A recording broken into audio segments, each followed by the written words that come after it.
ಎಲ್ಲರಿಗೂ ನಮಸ್ಕಾರ. ನಾನು ಸದಾಶಿವ ಕಾತ್ರಾಳ್. ನಾವು ಇವತ್ತು ಜನ್ರೇಷನ್ ಆಫ್ ಕಂಪ್ಯೂಟರ್ ಬಗ್ಗೆ ನೋಡೋಣ. ಫಸ್ಟ್ ಟೈಮ್ ವೇಸ್ಟ್ ಮಾಡಲಾರ್ದ ಇದು ತಿಳ್ಕೊಂಬಿಡೋಣ. ಫಸ್ಟ್ ಜನ್ರೇಷನ್ ಆಫ್ ಕಂಪ್ಯೂಟರ್ 1940ರಿಂದ 1956 ಇಲ್ಲಿ ವ್ಯಾಕ್ಯೂಮ್ ಟ್ಯೂಬ್ಸನ್ನು ಬಳಕೆ ಮಾಡ್ತಾರೆ. ಸೆಕೆಂಡ್ ಜನ್ರೇಷನ್ ಆಫ್ ಕಂಪ್ಯೂಟರ್ 1956ರಿಂದ 63 ಇಲ್ಲಿ ಟ್ರಾನ್ಸಿಸ್ಟರ್ನ ಬಳಕೆ ಮಾಡ್ತಾರೆ. ಥರ್ಡ್ ಜನ್ರೇಷನ್ ಆಫ್ ಕಂಪ್ಯೂಟರ್ 1964ರಿಂದ 71 ತನಕ ಇಲ್ಲಿ ಇಂಟಿಗ್ರೇಟೆಡ್ ಸರ್ಕ್ಯೂಟ್ಸನ್ನು ಬಳಕೆ ಮಾಡ್ತಾರೆ. ಇನ್ನು ನಾಲ್ಕನೇ ಜನ್ರೇಷನ್ 1971ರಿಂದ ಈಗ ಪ್ರೆಸೆಂಟ ಇದೆ. ಇಲ್ಲಿ ನಾಲ್ಕನೇ ಜನ್ರೇಷನಲ್ಲಿ ಮೈಕ್ರೋ ಪ್ರೊಸೆಸರ್ನ ಬಳಕೆ ಮಾಡ್ತಾರೆ. ಐದನೇದಲ್ಲಿ ಪ್ರೆಸೆಂಟ ಆರ್ಟಿಫಿಷಿಯಲ್ ಇಂಟೆಲಿಜೆನ್ಸನ್ನು ಬಳಕೆ ಮಾಡ್ತಾರೆ. ಈ ಜನ್ರೇಷನ್ ಆಫ್ ಕಂಪ್ಯೂಟರ್ನ ನಾವು VTI-MA ಅಂತ ಹೇಳಿ ನೆನ್ಪಿಡ್ಬೋದು. ನೋಡಿ, ಪ್ರತಿ ಎಕ್ಸಾಮಲ್ಲಿ ಒಂದು ಕ್ವಶನ್ ಇದ್ದೇ ಇರುತ್ತೆ ಈ ಜನ್ರೇಷನ್ ಆಫ್ ಕಂಪ್ಯೂಟರ್ ಸಂಬಂಧಪಟ್ಟಂಗೆ. VTI-MA ಅಂದರೆ ವಿ ಅಂದರೆ ವ್ಯಾಕ್ಯೂಮ್ ಟ್ಯೂಬ್ಸ್, ಟಿ ಅಂದರೆ ಟ್ರಾನ್ಸಿಸ್ಟರ್, ಐ ಅಂದರೆ ಇಂಟಿಗ್ರೇಟೆಡ್ ಸರ್ಕ್ಯೂಟ್ಸ್, ಎಮ್ ಅಂದರೆ ಮೈಕ್ರೋ ಪ್ರೊಸೆಸರ್, ಎ ಅಂದರೆ ಆರ್ಟಿಫಿಷಿಯಲ್ ಇಂಟೆಲಿಜೆನ್ಸ್ ಅಂತೇಳಿ. ನೋಡಿ, VTI-MA ಈ ಕೋಡ್ ಮೂಲಕ ಈ ಜನ್ರೇಷನ್ ಆಫ್ ಕಂಪ್ಯೂಟರನ್ನು ನೆನಪಿಡ್ಬೋದು. ಇನ್ನು ನಾವು ನೆಕ್ಸ್ಟ್ ನೋಡ್ತೀವಿ ಇನ್ಪುಟ್ ಡಿವೈಸಲ್ಲಿ ಕೀಬೋರ್ಡ್ ಬರುತ್ತೆ, ಮೌಸ್ ಬರುತ್ತೆ, scanner, camera, light pen, track ball, joystick, barcode read etcetera. Keyboard, mouse, scanner, camera, light pen, track ball, joystick, barcode ಇವು ಇನ್ಪುಟ್ ಡಿವೈಸ್. ಇವು ಪ್ರತಿಯೊಂದು ಎಕ್ಸಾಮಲ್ಲಿ ಕೇಳ್ತಾನೆ, ನೋಡಿ ಸರಿಯಾಗಿ ನೋಡಿ.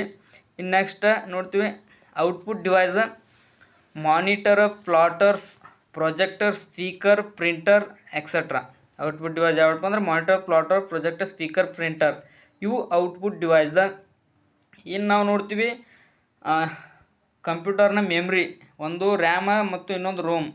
ಇವು ರ್ಯಾಮ್ ಇದು ಕಂಪ್ಯೂಟರ್ನ primary memory, random access memory ಅಂತ ಕರೀತಾರೆ. ಇದರಲ್ಲಿ ಎರಡು ಪ್ರಕಾರ ಬರ್ತಾವೆ, ಡಿ ರ್ಯಾಮ್ ಮತ್ತು ಎಸ್ ರ್ಯಾಮ್. ಡಿ ಅಂದರೆ dynamic random access memory, S ಅಂದರೆ ಸ್ಟ್ಯಾಟಿಕ್ ರ್ಯಾಂಡಮ್ ಆ್ಯಕ್ಸಸ್ ಮೆಮ್ರಿ ಅಂತೇಳಿ.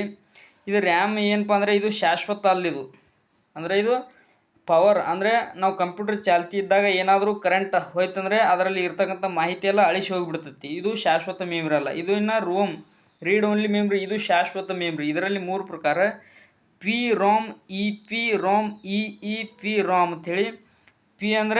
ಪಿ ಅಂದರೆ ಪ್ರೋಗ್ರಾಮಬಲ್ ರೀಡ್ ಓನ್ಲಿ ಮೆಮ್ರಿ ಅಂಥೇಳಿ.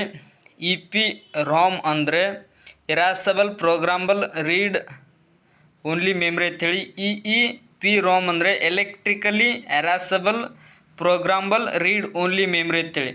ಈ ರೋಮ್ ಏನಪ್ಪ ಅಂದರೆ ಇಲ್ಲಿ ದತ್ತಾಂಶವನ್ನು ಓದ್ಬೋದು ಮತ್ತು ಬದಲಿಸೋಕೆ ಸಾಧ್ಯ ಆಗಲ್ಲ. ಇಲ್ಲಿ ರೋಮ್ ಒಳಗೆ, ರೀಡ್ ಓನ್ಲಿ ಮೆಮ್ರಿ ಒಳಗೆ ಇಲ್ಲಿ ವಿದ್ಯುತ್ ಕಡಿತವಾದರೂ ದತ್ತಾಂಶ ಇರ್ತೈತಿ. ಇದು ಶಾಶ್ವತ ಮೆಮ್ರಿ. ರೋಮ್ ಒಳಗೆ ಏನಾದರೂ ಕಂಪ್ಯೂಟರ್ ಚಾಲ್ತಿ ಇದ್ದಾಗ ವಿದ್ಯುತ್ ಹೋದರೂ ಅಲ್ಲಿ ದತ್ತಾಂಶವನ್ನು ನಾವು ನೋಡ್ಬೋದು. ಇಷ್ಟು ನಾವು ಇವತ್ತಿನ ತರಗತಿಯಲ್ಲಿ ತಿಳ್ಕೊಂಡಿದ್ದೀವಿ. ಏನೇನು ತಿಳ್ಕೊಂಡಿವಪ್ಪ ಅಂದರೆ ಜನ್ರೇಷನ್ ಆಫ್ ಕಂಪ್ಯೂಟರ್ ತಿಳ್ಕೊಂಡಿವಿ, ಇನ್ಪುಟ್ ಔಟ್ಪುಟ್ ಡಿವೈಸ್ಗಳನ್ನ ತಿಳ್ಕೊಂಡಿವಿ, ರ್ಯಾಮ್ ಮತ್ತು ರೋಮ್ ಬಗ್ಗೆ ಸ್ವಲ್ಪ ತಿಳ್ಕೊಂಡಿದ್ದೀವಿ. ಇಷ್ಟು ಹೇಳಿ ನನ್ನ ತರಗತಿಯನ್ನು ಇಲ್ಲೇ ಕೊನೆಗೊಳಿಸ್ತೀನಿ. ನಮಸ್ಕಾರ, ಧನ್ಯವಾದ.